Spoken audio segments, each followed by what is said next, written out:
Good morning. Welcome to the Midships Morning Minutes, the Triple M. I'm your Captain Corey. It's May the 11th, and today is World Ego Awareness Day.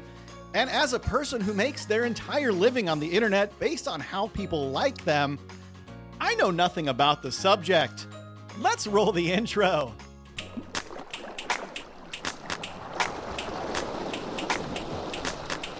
Now let's get the cruise news rolling. Amidst allegations of a secret recording device in the restroom on Harmony of the Seas, Royal Caribbean passengers are getting upset with the cruise line for not informing them of the situation while it rolled out.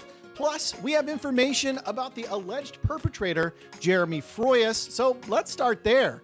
Jeremy was arrested by the FBI in San Juan for installing a secret Wi-Fi camera in a public restroom on one of the upper decks of Harmony of the Seas.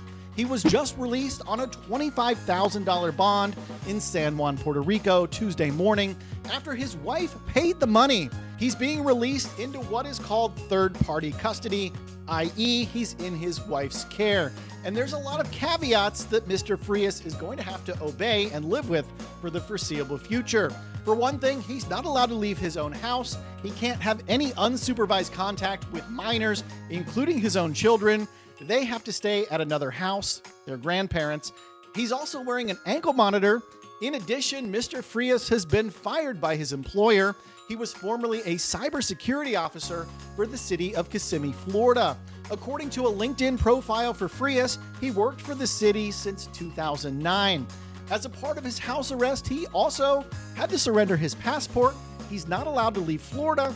And quite interestingly, he's required to search for employment, which might be kind of difficult considering he's not allowed to use any internet-connected devices. And now, according to a Washington Post article that was recently published, they reached out to the PR office for the city of Kissimmee here in Central Florida, who confirmed that the city decided to terminate his employment back on May the 8th.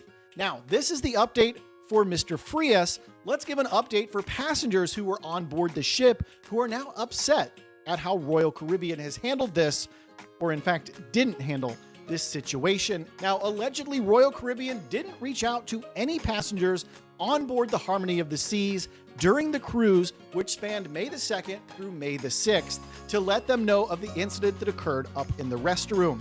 A family member of one of the passengers on board this cruise calls Royal Caribbean absolutely disgusting, saying their family was on board the cruise and used that bathroom to change their 2-year-old son. They claim they're 99% sure they were recorded. Others on the cruise lament that they were not notified about the situation. They're disappointed with the cruise line not informing them, and they're all left with the same question.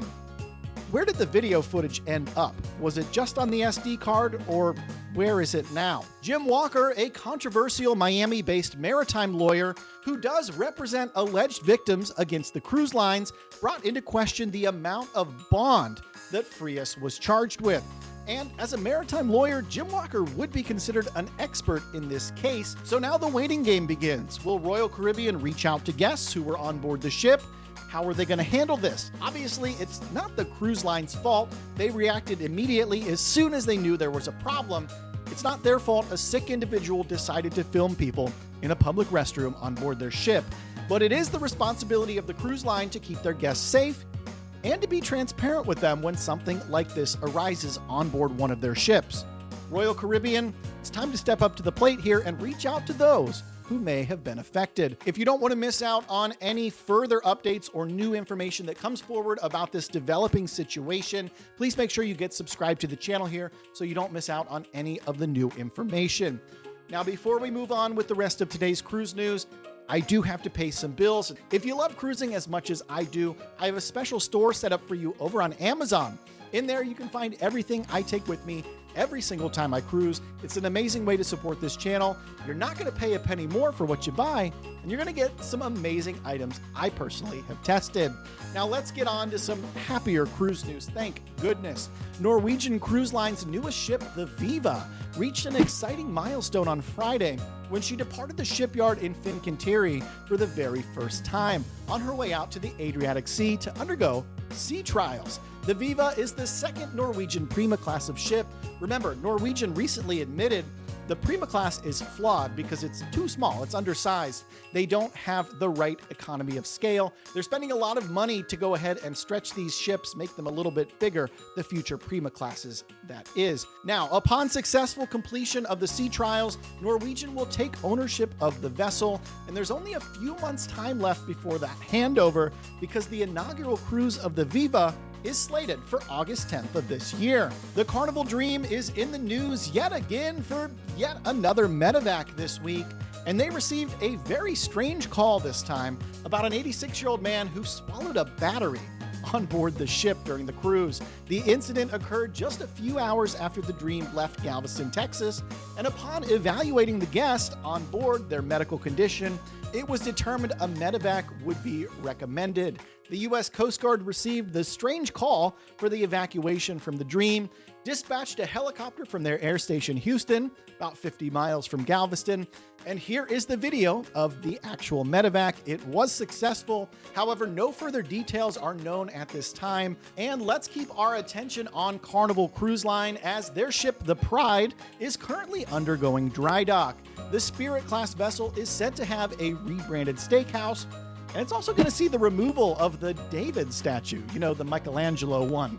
The dry dock is taking place over in Cadiz, Spain, and perhaps the largest changes on board will be the addition of 3 new venues to the ship: the Heroes Tribute Bar, Carnival Adventure Shop, and a Dream Photo Studio. In addition to the interior updates, the Pride is soon to be wearing Carnival's signature red, white, and blue livery. She's expected to return to service on May the 28th.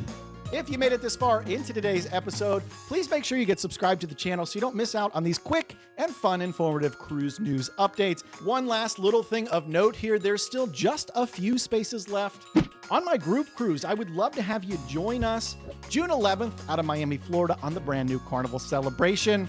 Check it out. There's a Facebook link in the description below if you want more information. Thank you so much for stopping by the channel today. And until tomorrow, we'll see ya on the Midships.